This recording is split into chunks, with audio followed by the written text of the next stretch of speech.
Este vídeo foi contemplado no edital Cultura Presente nas Redes 2 e recebeu o patrocínio do Governo do Estado do Rio de Janeiro através da Secretaria de Estado de Cultura e Economia Criativa. Se você quer conhecer a trágica história do rei Édipo, que matou o pai e casou-se com a própria mãe, você está no lugar certo. Você está no foco principal. Bom, é importante dizer que esse é mais um vídeo daquela série de vídeos que fala sobre o ciclo tebano, das histórias que acontecem e se desenrolam em torno da cidade de Tebas. E que nessa série de vídeos eu estou comentando cada uma das peças seguindo, de alguma forma, uma ordem cronológica dos acontecimentos e das histórias de cada personagem. A ordem da leitura das peças eu peguei nesse livro do Pascal Chercy, chamado Tragédias Gregas.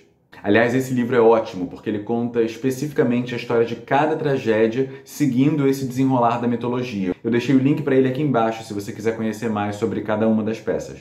Bom, mais uma vez, para a gente começar a história do rei Édipo, a gente precisa dar alguns passos atrás para conhecer o que aconteceu antes da tragédia propriamente escrita por Sófocles. Isso porque os mitos eram parte da cultura dos gregos. Então eles já conheciam essas histórias e então existem algumas versões do mito de Édipo.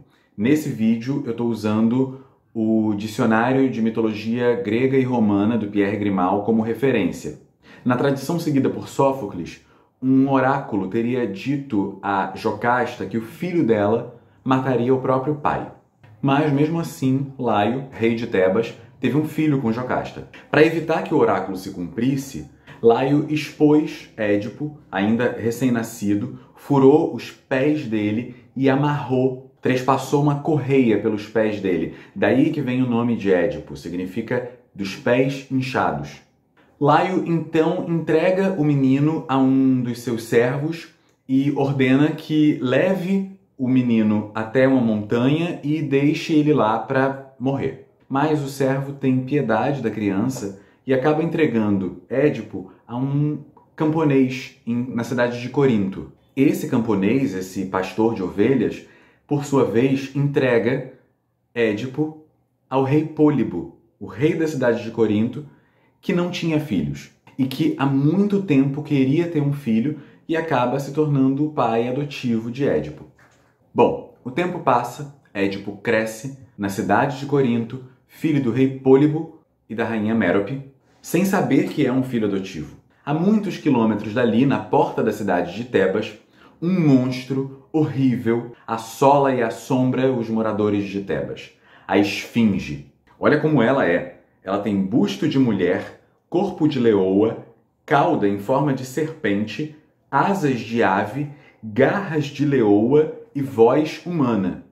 Essa Esfinge se fixou na entrada de Tebas e ela estava assolando a cidade toda, porque ela cantava alguns enigmas e quem não decifrasse os enigmas era devorado por ela. E um oráculo declarou que no dia em que o enigma da Esfinge fosse decifrado, ela destruiria a si mesma. Então, Creonte, então rei de Tebas, declarou que qualquer um que conseguisse decifrar o enigma da Esfinge seria coroado rei de Tebas e se casaria com Jocasta, sua irmã. Bom, o enigma da Esfinge era o seguinte: qual animal tem 4 patas pela manhã, 2 pela tarde e 3 ao anoitecer? E adivinha, quem consegue resolver esse enigma é justamente Édipo. Édipo, lá em Corinto, ficou sabendo do oráculo. Por algum motivo, depois de uma festa e muita bebedeira, alguém contou a Édipo que, de acordo com a profecia, ele seria o assassino do próprio pai. Para que isso não acontecesse, Édipo sai correndo de Corinto e foge para bem longe, para longe do rei Pólibo, que ele achava ser seu pai. Édipo acaba chegando até Tebas, encontra-se com a Esfinge e decifra o enigma. Édipo diz que o homem é o animal que tem 4 patas ao amanhecer, 2 à tarde e 3 ao anoitecer, porque engatinha na sua infância, na idade adulta anda sobre as 2 pernas e na velhice precisa de uma bengala para ajudar a caminhar. Ao ver que Édipo conseguiu decifrar o seu enigma, a esfinge se joga de cima do penhasco e morre. Édipo consegue a glória de se tornar então rei de Tebas e casar-se com a rainha viúva. E é aí que a nossa história começa. A ação da peça se passa na frente do Palácio Real de Tebas. A população está angustiada, em súplica, e se aglomerou na frente do palácio porque tem uma peste que está devastando a cidade, matando o gado, matando as pessoas. Édipo, então, diz para a população que enviou Creonte até o oráculo de Delfos, o oráculo de Apolo, para saber o que precisaria ser feito para livrar a cidade daquele mal. Então Creonte volta do oráculo de Apolo com a seguinte mensagem: a cidade de Tebas vai ser livre da peste quando for descoberto e banido o assassino do rei Laio. Édipo, então, prontamente se coloca determinado a encontrar o assassino do rei Laio. Édipo está disposto a encontrar o assassino do rei Laio como se Laio fosse seu próprio pai. Então, Édipo amaldiçoa o autor do crime e qualquer um que tentar ocultá-lo. Então, Édipo convoca diretamente do oráculo de Delfos o maior adivinho de Apolo, que era Tiresias. Tiresias é um velho cego que entra, então, sendo conduzido por uma criança e, inicialmente, Tiresias se recusa a falar. Mas, como Édipo insiste muito, Tiresias acaba dizendo que o assassino que Édipo busca é ele mesmo. Édipo, obviamente, não aceita essa acusação e diz que Tiresias é um charlatão, que se ele fosse adivinho de verdade, ele teria livrado a cidade da esfinge. Então, indignado, Édipo expulsa Tiresias. E pior, Édipo vai acusar o Creonte de ter inspirado o Tiresias a mentir sobre o assassino do rei. Mas Creonte é mais razoável e diz que ele não precisa de mais poder do que ele já tem. Ele é irmão da rainha e para ele esse poder já é suficiente. Quando Creonte sai de cena e ficam na frente do palácio só Jocasta e Édipo, acontece a famosa cena conhecida como dupla confidência, que é quando as pontas soltas da história começam a se juntar e os personagens começam a descobrir o que de fato aconteceu no passado e que estava na frente deles o tempo todo e eles não viam. Isso porque Jocasta, tentando acalmar Édipo, que ainda estava furioso com Creonte, diz que um oráculo havia dito que o rei Laio seria morto pelo próprio filho. Mas isso jamais poderia ter acontecido, porque o único filho que Jocasta e Laio tiveram foi entregue a um pastor que recebeu a ordem de matar o menino. Além disso, todos sabem que Laio foi morto por bandidos em uma encruzilhada, numa viagem que ele fazia. Mas quando Jocasta dá mais detalhes sobre o dia da morte de Laio, Édipo percebe que, na verdade, foi ele que matou Laio no dia em que ele chegou em Tebas.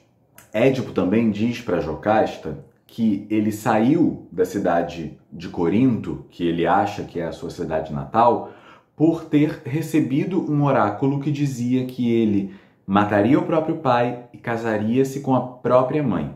Para fugir do seu destino, Édipo sai da sua cidade e chega a Tebas, passando pela mesma encruzilhada no mesmo dia em que Laio foi morto. E para saber mais detalhes do dia da morte do rei Laio, Édipo manda convocar um pastor que teria sido o único sobrevivente do dia da morte do rei Laio. Nesse momento chega até Tebas um mensageiro, mais um mensageiro. A figura do mensageiro é uma figura recorrente nas tragédias gregas. Esse mensageiro traz a notícia de que o rei Pólibo, pai de Édipo, havia morrido de causas naturais. E isso afasta de Édipo o oráculo de que ele mataria o próprio pai. Por outro lado, o mesmo mensageiro completa a informação dizendo que Édipo não precisaria se preocupar porque o rei Pólibo e a rainha Mérope não eram seus pais biológicos. Édipo era filho adotivo deles. E que o próprio mensageiro havia entregado Édipo, ainda recém-nascido, para os reis de Corinto, Pólibo e Mérope. O mensageiro também diz que recebeu Édipo, recém-nascido, das mãos de um pastor que era servo do rei Laio. Nesse momento, Jocasta entende imediatamente o que está acontecendo e pede, suplicante, a Édipo para que ele pare por ali e não tente saber mais sobre a sua própria história. Mas Édipo está determinado e manda chamar o pastor que sobreviveu ao dia da encruzilhada e que depois se descobre que também é o pastor a quem Laio entregou Édipo recém-nascido para que fosse morto nas montanhas. Então entra em cena o pastor que Édipo mandou chamar. Ele de fato acompanhava Laio no dia do incidente na encruzilhada e é também o mesmo pastor para quem Laio entregou o Édipo recém-nascido, e o pastor revela então que de fato ele pegou o filho de Jocasta e Laio e que deveria ter matado, mas que por piedade entregou ao pastor na cidade de Corinto. E aí todos entendem o que aconteceu.